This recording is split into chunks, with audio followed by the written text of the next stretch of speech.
Thank you, Madam Speaker. Members, question to the author. Without objection. Would you support the idea of using this iBank to build prisons in Mexico within 125 miles of the border so that we could perhaps deport some of those who are here illegally in our prisons right now, since we're overcrowded, which would then ease some of that pressure on our prison system, and it would create some jobs in Mexico, and we'd be able to incarcerate them for the duration of their sentences at a much lower cost? Is that something that would be feasible within the construct of your bill?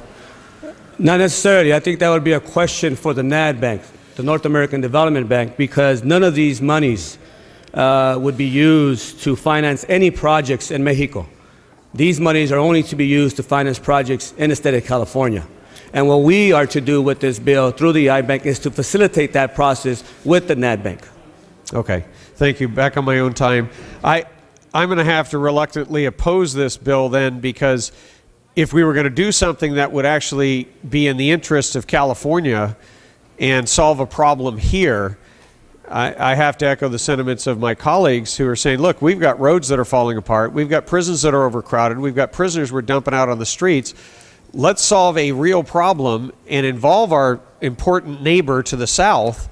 But I absolutely could not support the concept of paying prevailing wage, you know, to do projects that are not going to necessarily benefit us here in California when we have 2.5 million people out of work. I urge a no vote.